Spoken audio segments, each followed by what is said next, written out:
Hi, everyone. Thanks for joining. Today, we are doing a presentation on 7 lessons learned, helping over 700 short-term vacation rental managers.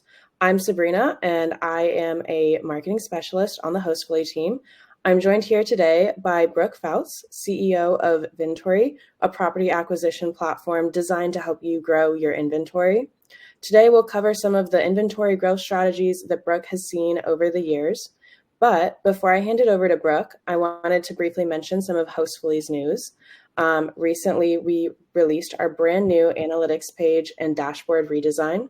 Our dashboard now features key business KPIs directly when you log in for a quick overview.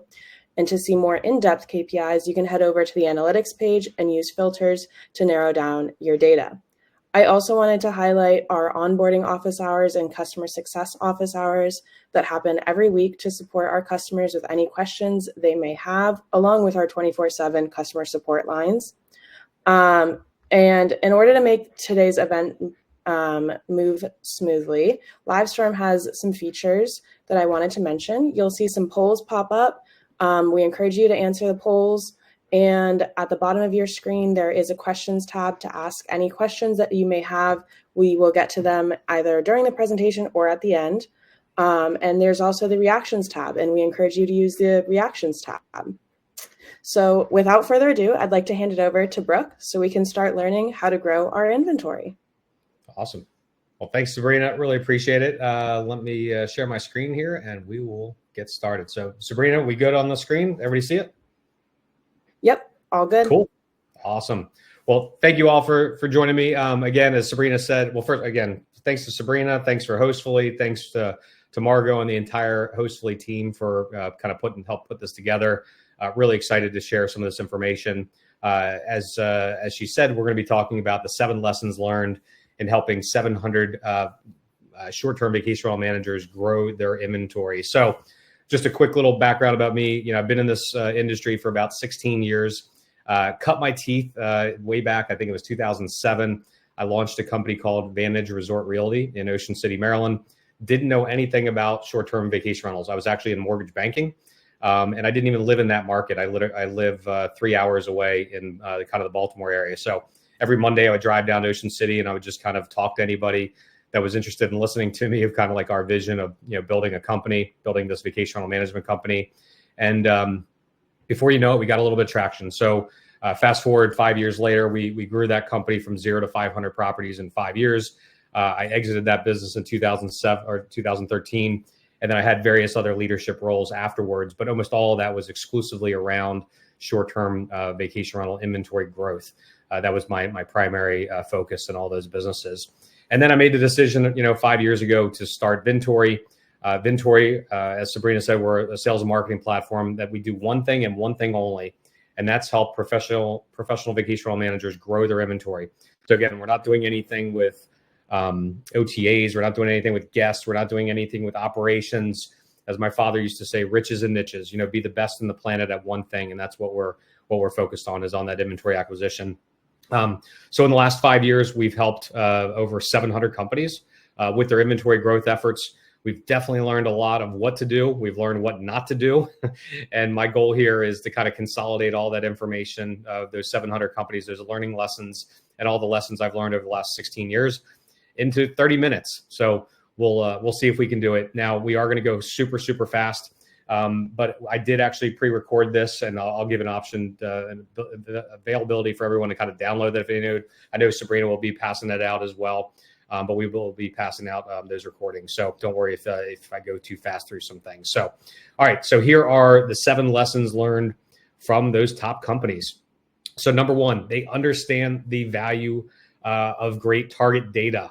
One of my mentors in this industry said, Brooke, 50% of all marketing just comes down to your list.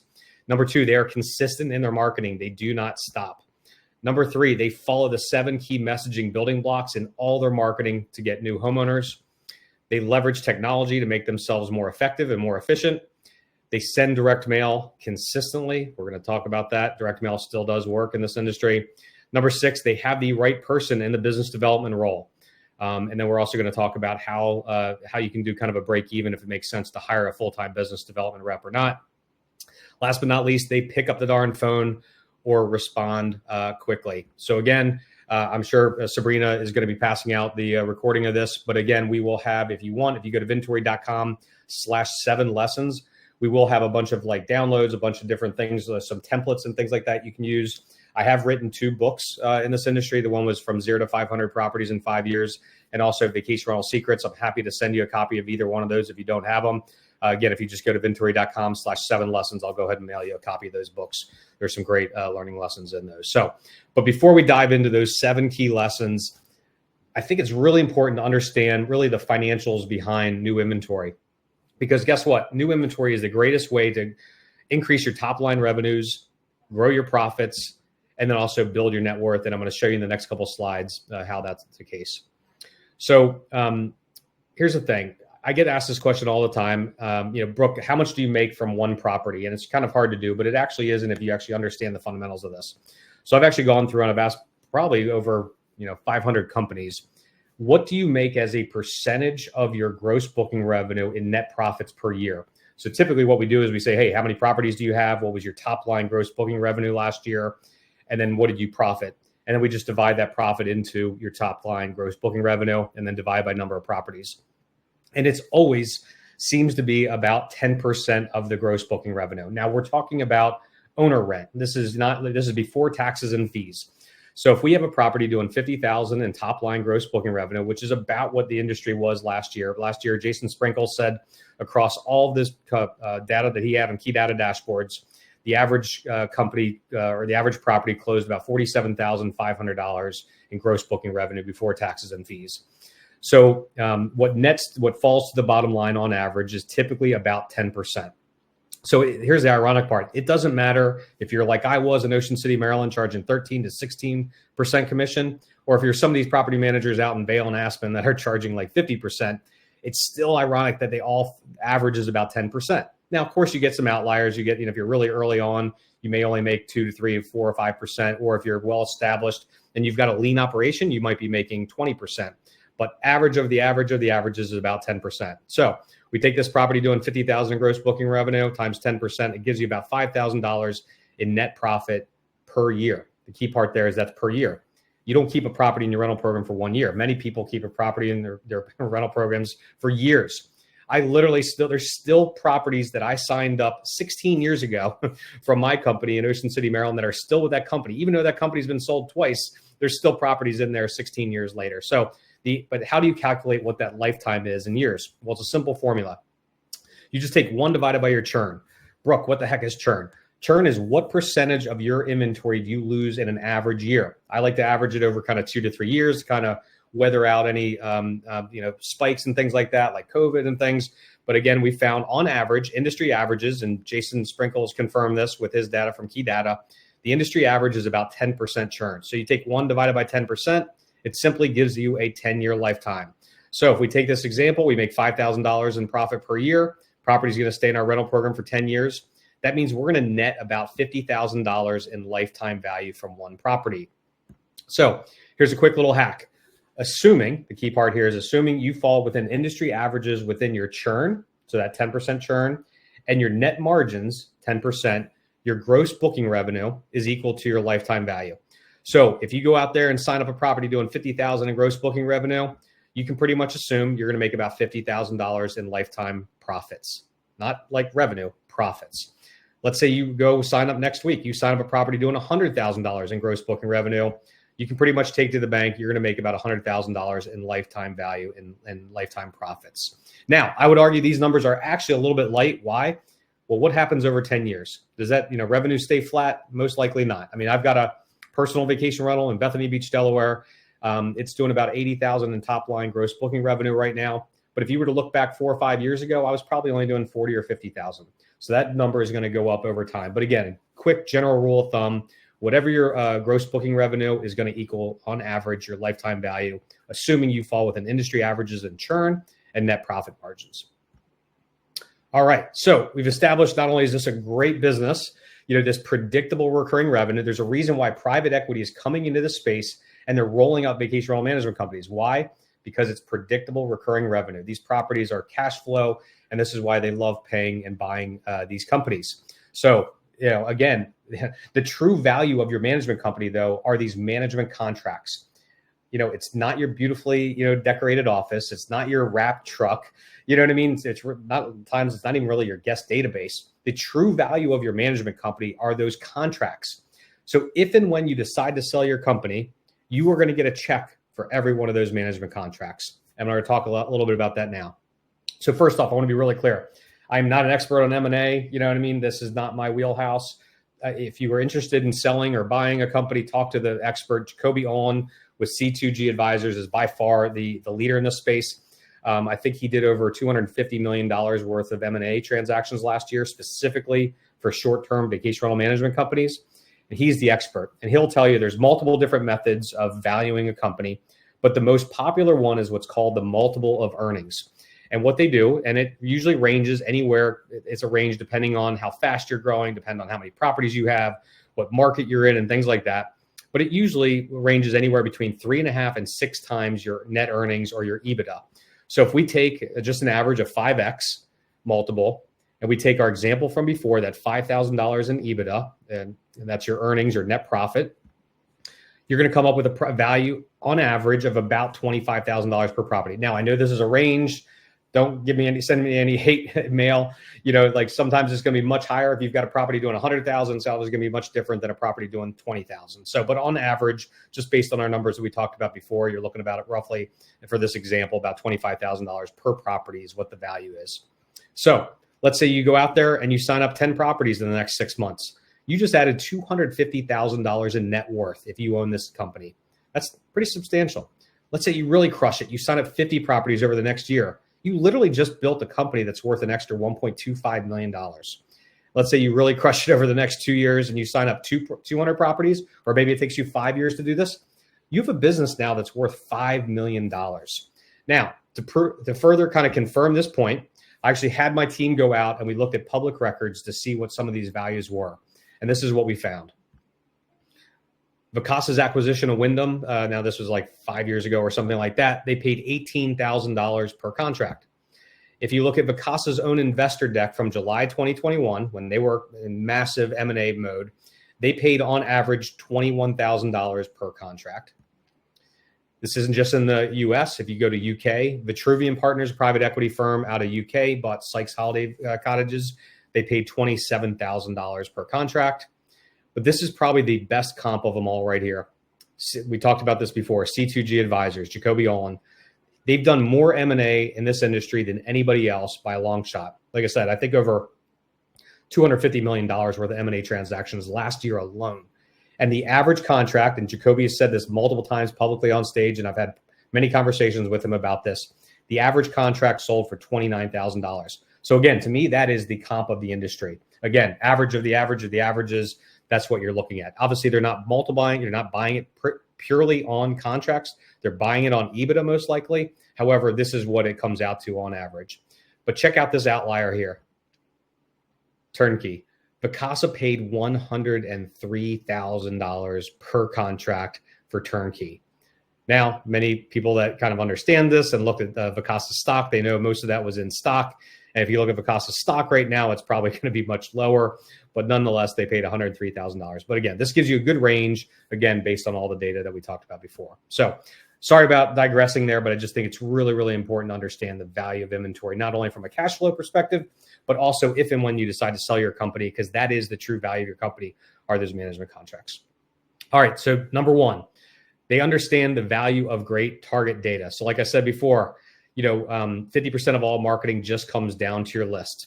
And data is the new gold, especially when this world of AI. So where do you get that target data from? So these are going to be like your target data list, who you're going to go after. So there's multiple different places you can go. The first place, if you have access to public tax records in your local area, or if you have access to an MLS, that would be the first place I go. Why?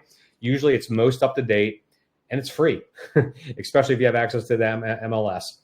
So that would be definitely the first place. However, sometimes it can be very challenging. Sometimes you can only download one record at a time, and just it's not easy to do. So if that's the case, just go to a list broker. There's a million different list brokers out there. There's Info USA, there's Exact Data. Again, just Google it. You'll find 100 different list brokers on Google. There's two key points though with data from list brokers. The first is you want to make sure they have the ability to do what you're looking for, absentee owners. Absentee owners is where the mailing address and the property address are different. This is usually a good indicator of a real estate investor. And the second thing you want to make sure they do is have the ability to do appending services.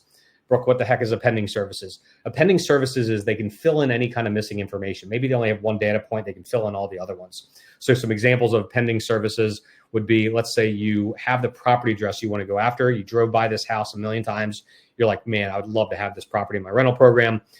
Then you want to find out who owns that property, and then what is their address, and then obviously their contact information. So filling in the mailing address, the homeowner name, homeowner contact information is really important. Many list brokers do not have the ability to do appending services. They're just strictly list brokers, getting the initial kind of contact or the initial address. So you want to make sure they have the ability to do that, or you can find a third-party appending services that does that. All right, up next, one that's often overlooked is vacation rental permit data. Guess what? If your city, county, or township requires a vacation rental permit, guess what? There's a permit list out there you can get. You just got to know how to ask. Very often it's going to be very challenging to get. Sometimes it's easy. Sometimes you can literally just log on. Like I know Nashville, you can literally just log on. You can download it straight from the website. Sometimes you literally have to physically go into the courthouse. I went to one courthouse one time, and I literally had to like brown nose a little old lady behind the counter with brownies and cookies to get her to like give me this list, even though by law she had to. And by the way, if they ever push back, mention Freedom of Information Act. They have to, it's required. They have to give you that data. Now they'll make you jump through some hoops. In this case, she literally gave me, now granted this was 4.5 years ago, she gave me the list on a CD-ROM. I don't even know anybody. I don't even know how to play a CD-ROM. I had to like buy one to like be able to download the records, but you get the idea. But that can be very, very impactful, very helpful as far as your targeting. Up next is scraping data. So you can go out there, you can scrape any data. You can scrape the OTAs, you can scrape Airbnb, Vrbo, Booking.com. You can scrape large venture-backed conglomerates. You can scrape your competitors. You can scrape your competitors that were purchased by large venture-backed conglomerates. Look, scraping data is not easy. You have to understand how to do this. I would recommend, just hiring somebody. We're big fans of a website called Upwork or Fiverr. You can find almost anything you need on those two websites, and that's where we found many of our full-time employees at Vintory on Upwork and Fiverr. So highly recommend them. One thing to note is many vacation rental management companies fall under real estate laws and regulations, and the real estate commission frowns upon soliciting the listings of other brokers. So just make sure when you're doing this, you're following all local regulations and laws and things like that. All right, we talked about data. Let's go over to consistency in marketing. So the best vacation rental managers, they do not stop, right? The most successful companies build out kind of this marketing calendar, this 12-month marketing calendar that you see right here. And they lay it out. Now, of course, they can pivot, they can adjust as they go, but they lay it out, and it's pretty much on autopilot from that point on. And many people are doing this already on the guest side, but when I ask them if they do it on the owner side, they say no. And again, this blows my mind because we know how powerful and how valuable these management contracts are. So you really need to have, if you only take one takeaway out of this, it would be have a proactive marketing plan to go and acquire new homeowners in your rental program. Because again, it is the most impactful lever you can pull over anything else. It's more impactful than marketing and distribution. It's more impactful than revenue management. By far, it's 4 to 6 times the impact is signing up new homeowners. So build out this marketing calendar. This can be your direct mail campaigns. This can be your email campaigns. This can be your digital marketing. Doesn't mean you have to do everything every single month, but at least just have a plan kind of laid out for the entire year. This is how I think about marketing. You know, if you've ever been to an arcade where you have these little quarter machines, every touch point is just like dropping another quarter in. And you may not get something on that first bite, but like eventually it's going to fall, right? Eventually somebody's going to make that call. They're going to respond. They're going to fill out a form. And this reminds me of the marketing, what's called the marketing rule of 7. So this has been around forever. I think it's been around since the 1930s. And the whole rule of 7 simply states that it takes an average of 7 interactions with your brand before a purchase happens. So you have to constantly drip, drip, drip and be in front of them. I see it happen all the time. People will lob out 1 or 2 postcards and they think that's it. They say, oh, postcards don't work. Owner acquisition doesn't work. You have to be consistent with it. So here's actually a chart that kind of, helps prove this. So this is what was called the gap of disappointment. We show this to all new partners in the early days, and it just proves, the point. This is what we see. Now, this was actually built originally for SEO, but it's so poignant here for owner acquisition. So the black line is investment, and the greenish blue line is your returns. So notice you'll normally have this nice little spike in the beginning sometimes, and then it tails off. However, if you're consistent, you can plow through what we call this gap of disappointment. The problem is this is where everybody cancels. Everybody ends up like or cancels their marketing, their owner efforts.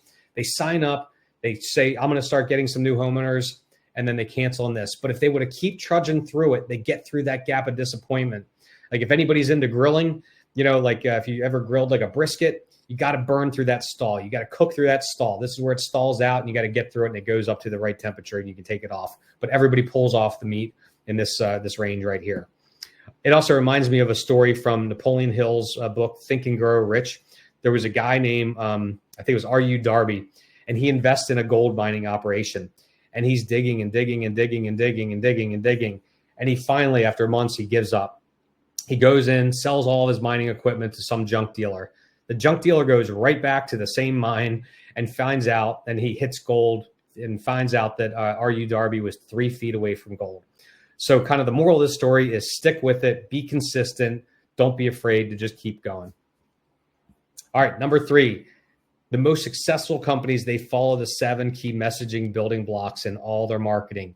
All right, I'm going to go relatively fast through this. But again, if you go to that vintory.com/7 lessons, we actually have like a download that you can use to download all these. But these are the 7 key messaging building blocks that we actually go over with our partners and we build out in our onboarding process.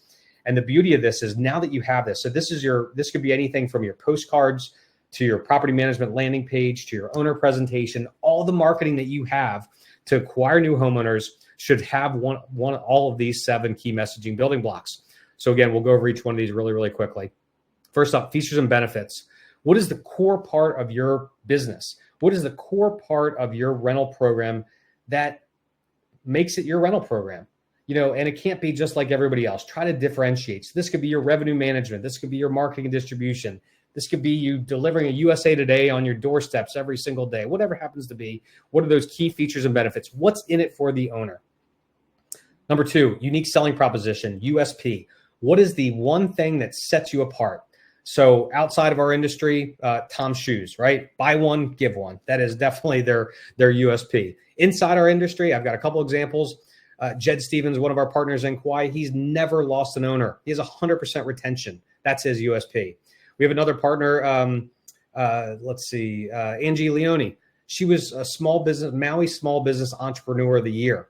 We have another partner, 2 actually, other partners were VRMA, Hunter and Ginger, Harold Summit Beach Ball Properties.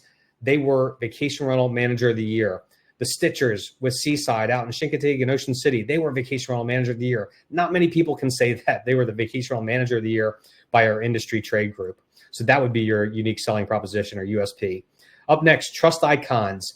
Trust icons establish trust and credibility at like kind of an unconscious level. So this could be if you're an Airbnb superhost, pop it on there. If you have A+ rating with a Better Business Bureau, slap that logo on there. If you have 4.5 stars or higher on Google My Business, put that on there. So again, when you slap these little trust icons on there, you're establishing trust and credibility to your prospective person that's actually looking at your services.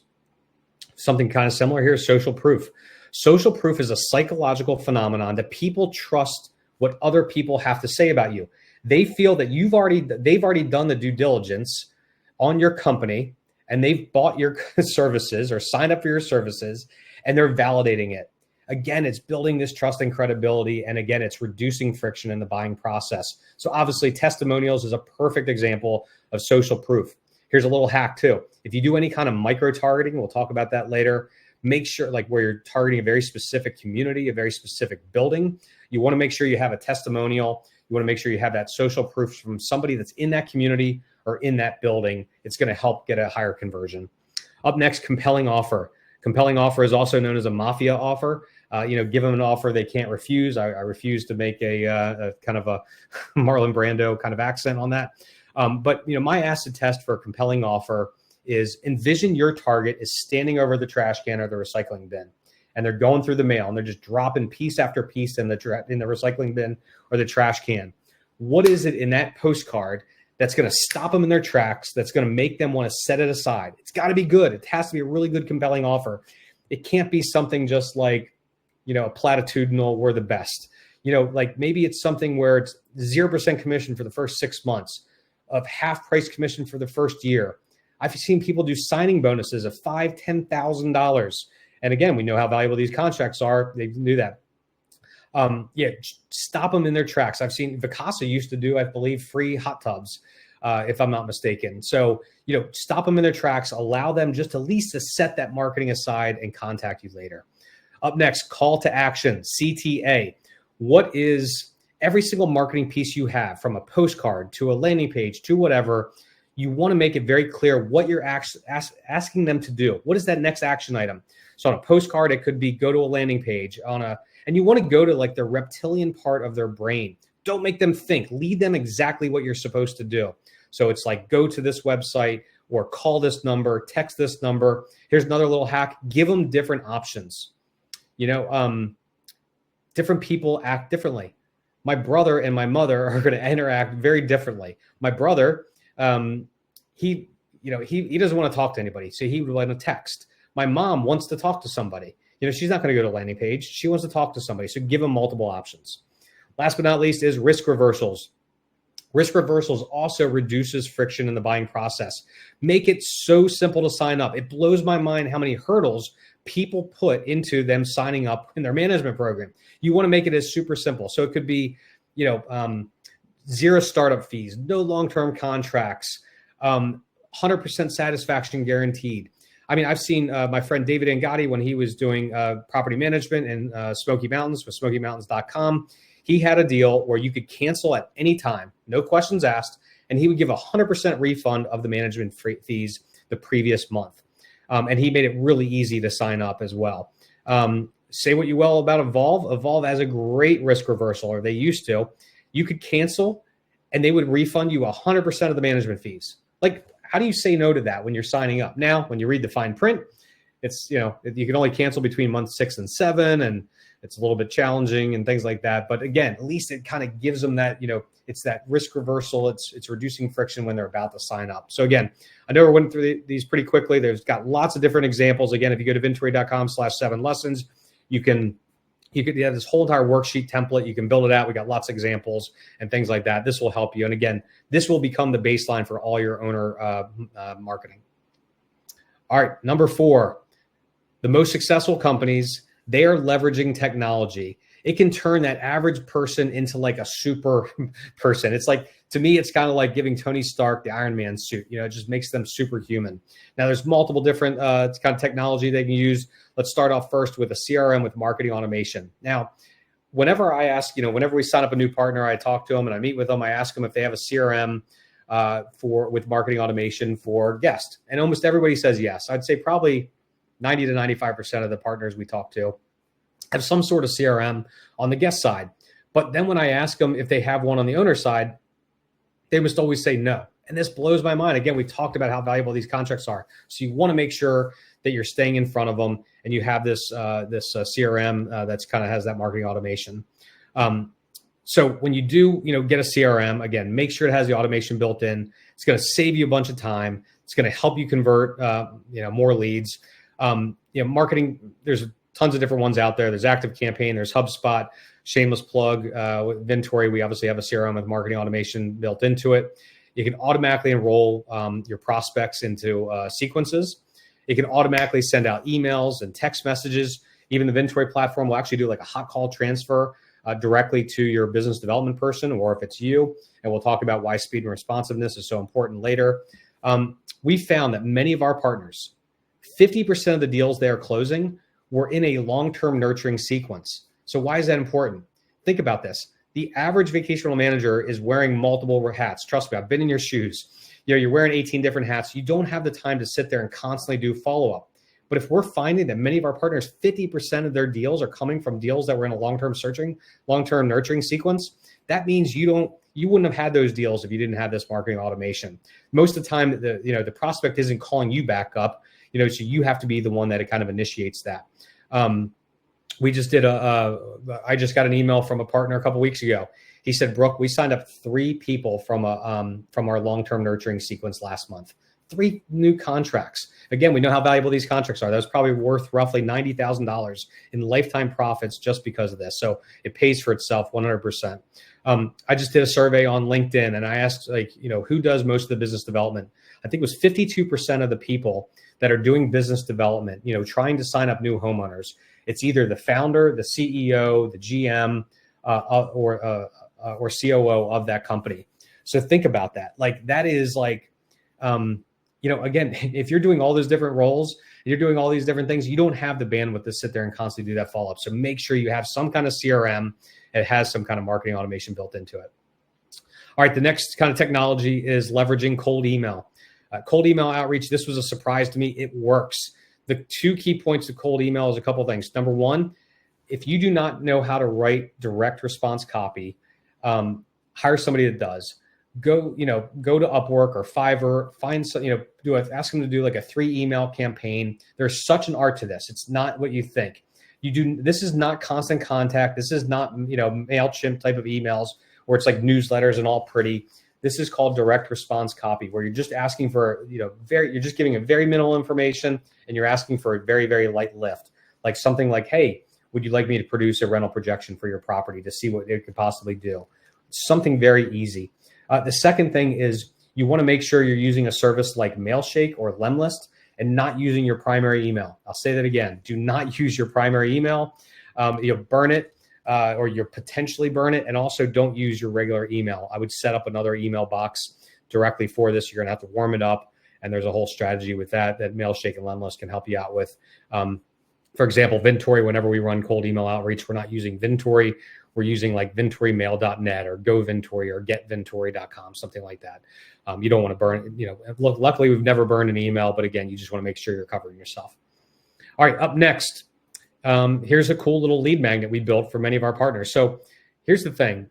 Many vacation rental managers, when we look at traffic and we watch the videos of this, of how they interact, they get tons of traffic to their property management page.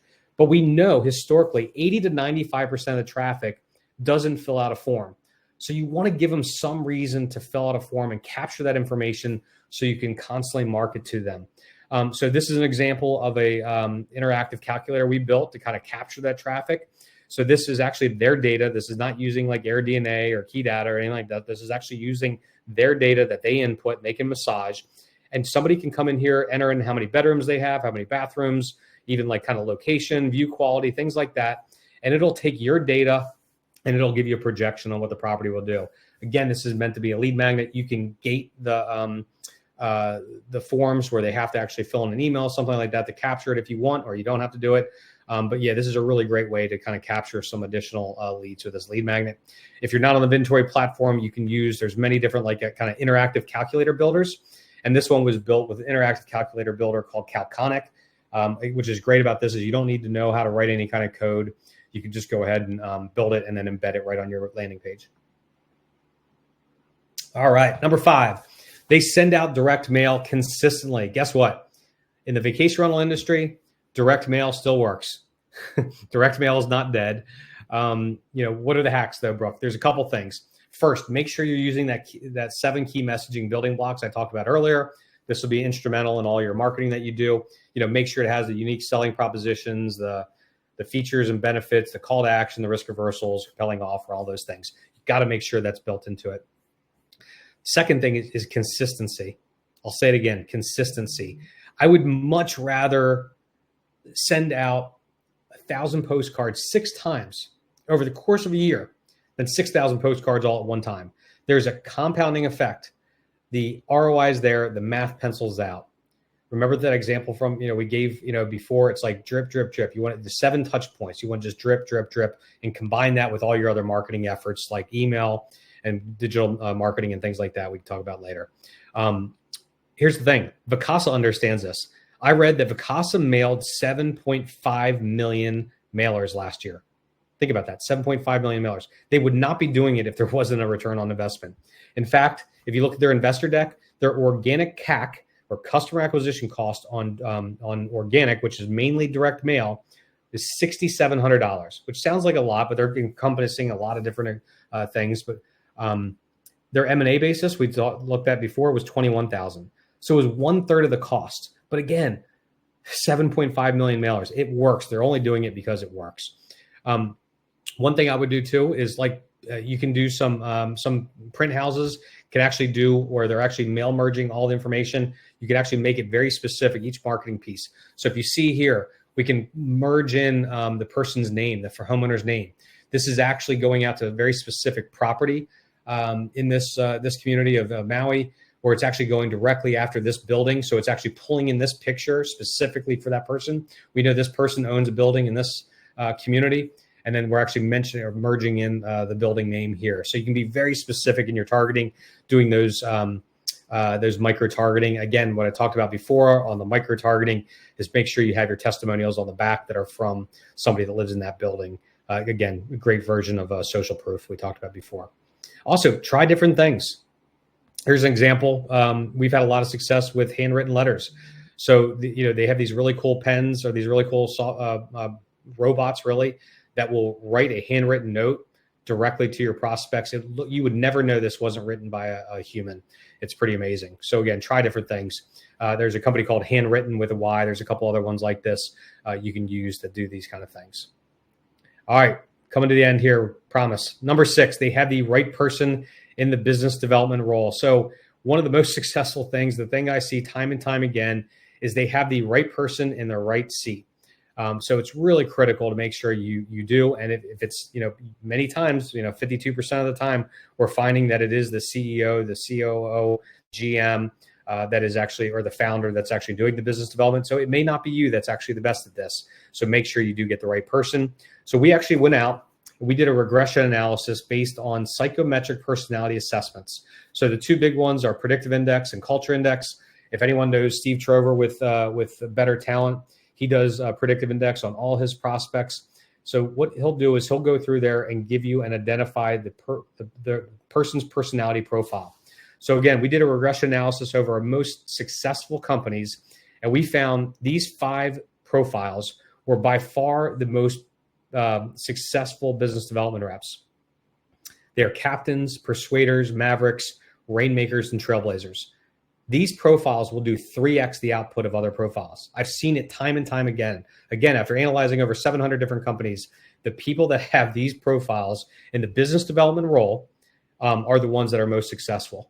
So how do you determine if it makes sense? The next question I get all the time is, Brooke, does it make sense for me to hire a full-time business development rep? And the answer is, it depends. It depends on 2 things. The first is, do you have a little bit of money up front to be able to invest back into it? Because if you hire a full-time business development rep, the ROI is not there right out of right off the gates. It takes a little while. It takes a little while for them to get ramped up. It takes a little while for them to sign up property. It takes a little while for them to get that property actually throwing off revenue. So, but if you have a little bit of money to invest into growing your business, and you have the right profile, it is a no-brainer. And I'll show you why. So you remember this slide from before? This is the calculate the inventory or the value of one property. So again, we had on average $55,000 in net profit for a $50,000 property, a 10-year lifetime, which gives us a lifetime value of $50,000. So we'll use this as kind of our baseline. All right, so let's say you go out there and you hire Biz Dev Betty, right? Biz Dev Betty, let's say she needs to make roughly 80 grand a year. Let's say Biz Dev Betty goes out there and signs up 16 new homes this year, okay? The key point, though, is these are 16 new homes that you wouldn't have had without her. So you've got to put this in addition. So if you're already signing up 16 properties a year, then it's going to be, net she needs to be doing 32. But if she signs up an additional 16 properties, because you're super resilient, because you're super quick to respond, because she'll go out there and building up relationships with realtors and generating that business, then I would argue, again, based on our numbers from before, $5,000 per property, it makes sense. So again, you paid Biz Dev Betty 80 grand. You brought on 16 additional homes at $5,000 per profit per year. That gives you about 80,000. So you're at break even. But remember from before, a property doesn't stay in your rental program for 1 year. a property on average is going to stay in your rental program for 10 years or lifetime value of $50,000. So think about that. You invested $80,000 in biz dev Betty. You brought in $80,000 in first year margins, but you brought in $800,000 in lifetime value. Again, 10 years is what that lifetime comes to me, that's a no-brainer. Like, absolutely, I would sign up for it. But again, you have to have the money up front. You have to invest into it. And the key part, though, is you have to have the right person in the right seats. All right, here we are, number 7. Last but not least, they're incredibly responsive. So here's something ironic. I get people that come up to me all the time and they say, Brooke, I want to grow my inventory. I'm fully committed, but they want all the shiny things. They want the pretty landing page. They want the pretty postcards, but very often it just comes down to the freaking fundamentals. Are they answering the phone or are they responding quickly? So there's a gentleman named Mark Roberge. He was like employee number 3 at HubSpot. He was, I think, their chief revenue officer, chief marketing officer. He said, and he's actually now a professor at sales at Harvard. He says, if you call a lead back or connect with a lead immediately or call them back within 2 minutes, you are 10 times, I'll say that again, 10 times more likely to close it than waiting just 1 hour. And you're 10,000 times more likely to close it if you wait just 1 day. So we go to our partners and, one of the first things we ask them in their onboarding is, hey, we give them this stat. We say speed and responsiveness is so important. Every one of them, I've never had anybody say that they're not responsive. Every one of them says they're super responsive. But guess what? The data definitely doesn't back it up. So we went out, we secret shopped 100 vacation rental managers. We inquired about property management services. And we said, this is what we found. When we called them, they only picked up the phone 34% of the time, which means 2/3 of the time they didn't pick up the phone. And then when we left a message, which who leaves messages anymore, they only call us back 57% of the time, which means the vast majority of these leads are going untouched. And what we know happens is they just go to the next person. So very often, let me back up. So, when we then secret shop the most successful companies, guess what? Time and time again, they had 100% connectivity in place. They had somebody that was always answering that phone. And whether it was an offshore talent person, a VA in the Philippines, whatever happened to be, they had somebody that was in there that was responding and making sure they're picking up the phone every single time. Reminds me of that quote, 80% of success is just showing up.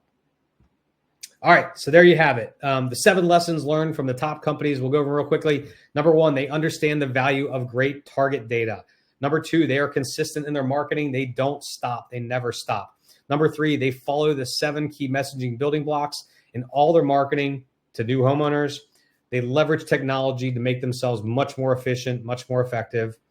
They use direct mail because guess what? It works. It's one of the most effective strategies, but they do it consistently. Number 6, they have the right right person in that business development role. And number 7, they're unbelievably responsive. They're picking up that darn phone or they respond quickly. Again, if you go to vintory.com/7lessons, you can download this copy of this presentation. You can get the 7 key messaging building blocks. Request either a copy of my book. Happy to send it to you. And also, if you do happen to do a demo on the Vintory platform, happy to give you a $50 Amazon gift card and go from there. So, but I really appreciate your time. I think at this time, we'll open it up for Q&A. Yeah, awesome. Thank you, Brooke. That was an amazing presentation. We do have one question. Hi, Brooke. Glad you brought up the CRM tools. They are undoubtedly important, but I've seen so many people don't know how to use the most persuasive messaging with the minimum number of touch points. They go overboard, and which in turn overwhelms the guests. What are your thoughts on that? I mean, well, either way, if it's guest or owner related, 100%, they go crazy. They set up all these workflows and everything else. I would say less is more very often. Just keep it really simple. And hire somebody that is really good at direct response, copy. Again, if you don't know how to do this, hire somebody on Upwork. Again, you can pay a couple $100 and get a bunch of the messaging already done. There's lots of companies. I mean, just to give you an idea, like when my previous company, we were using Salesforce, or the company after I sold my company, we were using Salesforce. We paid somebody $37,000 just to set up all the workflows and everything else. It's a lot of freaking work, but you don't have to do that. These CRMs now HubSpot and things like that are much easier to work. but get somebody that can help you kind of set those up. But I would say definitely less is more. Awesome. We did drop the link to 7 lessons learned in the presentation, so you can look on your links tab and go directly to that. If you have any more questions, we have another question. How do you deal with the idea that the vacation management space may be extremely saturated? Example, if you go to a Facebook group focused on short-term rentals and someone posts a question like, can anyone manage my property? You get 1,000 responses. Well, yeah, I mean, it does seem like there's more vacation rental managers than ever. But with that said, I would argue that this industry is growing much faster pace. I mean, I think currently there's roughly 2 million short-term vacation rentals in the U.S., if I'm not mistaken. I was listening to a podcast a couple of weeks ago, and I heard Brian Chesky say that he feels by 2030 that number goes to 8 million. So, I mean, they're really pushing and driving kind of visibility into this space that more and more people are taking advantage of it. So I would argue actually that the supply is going to grow faster and there's going to be more and more supply available. Obviously, with higher, Econ 101, with more supply, it's going to drive down demand. But I think vacation rentals in general, as an industry, is growing. It's just look. I mean, I'll give you a perfect example. We have a partner in Myrtle Beach. Myrtle Beach is one of the most competitive markets I've ever seen. We have a partner out there signed up with us about 1.5 years ago with one property, his own personal property. And now, I mean, he was a former Air Force pilot. Now he's got 80 properties. So in 18 months, he's grown from 1 to 80. Just kind of following literally the lessons in my book, the lessons from Vintory, and he can do it. And again, if he can do that in one of the most competitive markets where they're not building a lot of new inventory, I think there's a lot of opportunity there. But there's also a lot of opportunity not only from just new inventory becoming out, but there's also new opportunity with helping people in managing their homes that are currently doing it themselves. Look, it's a lot of work. We know this. I mean, it is a lot of work. I've been there, and people think it's easy. They think they can do this on the side on top of everything else as a full-time parent, full-time job, but it's really not. So hiring professional management, I think, is the best way to do it for most people. Yeah. And so if you're getting a lot of properties in, how do you vet which properties are meant for your business versus which aren't? Because we can't say that every single property is the right fit for our individual businesses. No, that's a great point. And this is, I think, the mistake that almost everybody falls into. So my recent book, Vacation Rental Secrets, that's what we did. We actually interviewed 52 of the top vacation rental managers in the space, and we asked them to share their top 10 mistakes. And it was amazing. One of the number one themes was signing up the wrong properties. And we all did it. We all did it. I did it early on. I would just sign up. I was so goal focused on growth that I didn't take into account all the negative ramifications of it. So we're signing all these different properties. So the first thing is understand, who do you want to be? What do you want your management company to be? And in my mind, if you're doing it like everybody else, you're not going to be successful. Again, I'm a big believer in riches and niches. Find your niche and be the best on the planet at that. So what we found is, when we first started, we were taking on any property, possible. But then what we found later on is, we wanted to focus on just 4 or 5 buildings. So we focused on those and really, honed in. Those were our targets. So we kind of vetted it. And then we said, we're not going to take anything if it does less than 30,000 in gross booking revenue. We kind of put all these thresholds. But it's not only the property sometimes or the location. The last thing I want to do is chase properties all over. That's a mistake everybody makes too, it seems like, from the book. But it's the owner. It's the relationship. I mean, I can't tell you how many times I've had you have that one owner in your rental program that causes 90% of your headaches, that is completely just making your team miserable. It's not worth all the turnover. So you got to make sure you're talking to those owners and you're vetting them. And, time usually is what ends up taking this. So you end up learning from it. There's certain lessons you can learn from talking to them and asking them questions. I mean, the one I used to get all the time, and it's funny, I learned this after a couple different times of doing this. But if I realized they were with 3 or 4 different companies in the last year or two, that was usually a good indicator that I was just going to be a small little, stopping block for them. And it did make sense to do it. So talk to them. I heard this one time on the Serenity podcast where this one gentleman, he would just had a little tick mark, right? And he had if there was once he got to 5 things that just kind of rubbed them the wrong way, he said, you know what, maybe this probably isn't a good fit for us. I'd recommend calling one of these companies in my area. You'd probably be a better fit. So definitely vetting, making sure you understand who you want to go after, who you are. And then the second thing is, just making sure that they're a good fit, after talking to the owner. Yeah, definitely. We have another question. My properties are all within a 10 square mile radius. To grow, is it necessary to go 100 or so miles away in growing markets? And if so, how do I manage them? Yeah, I mean, that's a great question. The first response I have to that is congrats for staying close. I mean, I'm seeing more and more people, and I made this mistake too. It's like I was chasing everything. When I first launched Vantage, I was going up to the Jersey Shore. I went down to Virginia. I went down to North Carolina, and I barely even had a dozen properties in my own market. I'm chasing all these other markets. So I would say until you have the majority market share in your industry, in your market, until you kind of are dominating, don't even think about going into another market. That's my personal opinion. I know there's a lot of people right now that are picking up onesie, twosies properties all over. And look, it's much easier to do now than it is before. But in my experience and the experience of the book, Vacation Rental Secrets, most of the people said the exact same thing. Wait until you completely dominate that market until you kind of decide to expand into the additional markets. So that would be my answer to that. So I have another question based off of that.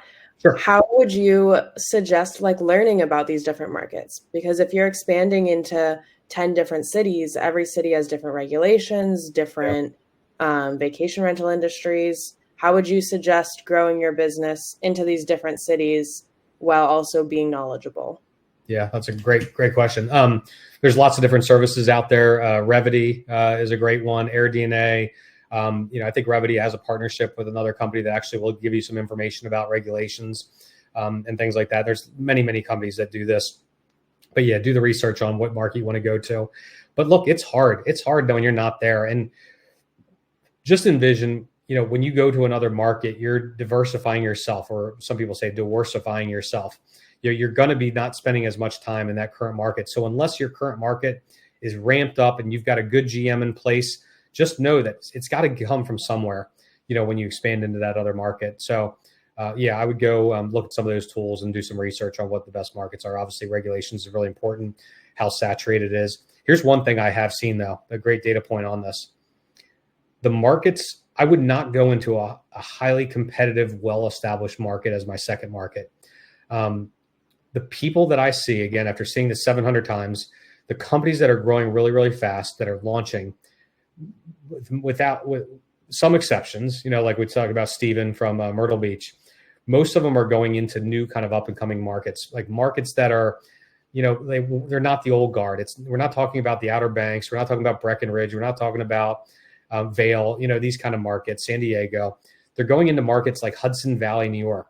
They're going into Broken Bow, Oklahoma. They're going into Fredericksburg, Texas. They're going into more of these new up and coming secondary markets than the tried true, vacation rental markets. So that would be where personally I'm seeing the companies having the most success kind of launching, and growing really, really fast. Awesome. We have another question. There's a new regulation in my country. The government made it strict to continue. Do you think midterm rentals could compete with short-term rentals? I'd be very transparent, Ken. This isn't my wheelhouse. I don't know, but I see there's conferences literally around midterm rentals. I see people are going into it and jumping all into it. The data that from what I heard from the data from at DARM, Data and Revenue Management Conference, Jason Sprinkle, Key Data, he said specifically he's not seeing a lot of data. And I think Jamie Lane with AirDNA said the same thing, if I'm not mistaken. They're not seeing a ton of data that's actually supporting that. Now, they're looking at it in aggregate. So maybe in a micro target, markets, maybe it's a little bit different. Maybe if you're in an urban market like Nashville or Austin or something like that, maybe the data is a little bit differently. But as an aggregate, my understanding is the data isn't necessarily proving that. But again, that could be the case in micro markets. Great, thank you. And the final question of the day, if you were only able to do one thing from your entire presentation, what would that one thing be? Sign up for Vintory. No, just kidding. I would say, I'm going to answer it. Yeah, I would say build out your landing page. Most vacation rental managers have a lot of traffic already coming to their website. And if you're tracking this through Google Analytics, it blows my mind how much traffic is actually coming through here. I would say design a really good landing page, but it's actually more than a landing page. It's really, we call it like we build out owner recruitment websites. So it's that lead magnet. It's, we've seen a lot of traffic from owner regulation or from regulation and things like that. But it blows my mind. Everybody spends all this time, money, and effort on building a new website to attract guests. And you have to, right? That's obviously in 101. But owner acquisition or their owner landing page is an afterthought. And again, we know it has a 4 to 6 times the impact of all these other things. So we know how valuable these contracts are. So I would design a really, really good landing page designed to convert, following the best practices, follow those 7 key messaging building blocks we talked about before, and look at some examples. If you want an example, go to join.cozyvr.com is a great example of a great landing page that's designed to convert. That thing converts traffic so efficiently. One of our partners in Fredericksburg, Texas. I would say start with the landing page. And if you want to go one step further, I would say do direct mail, because direct mail works, but you got to be consistent with it. Great. Thank you so much for your time today. It was a great presentation. Again, you can find a link to Brooke's downloadable materials in your links tab at the bottom. And if you have any questions, you can reach out to us at Hostfully. You can reach out to Brooks at Vintory. And you will see this in a recording as well. Great. So awesome. Well, thank you. Yeah. Thank you everybody for watching this. Thank you, Sabrina. If anybody has any questions, feel free to email me, Brooke with the E at Vintory.com. Happy to answer any questions. I'm here to help. Awesome. Thank you so much. All right. Take care, y'all. Thanks. Bye.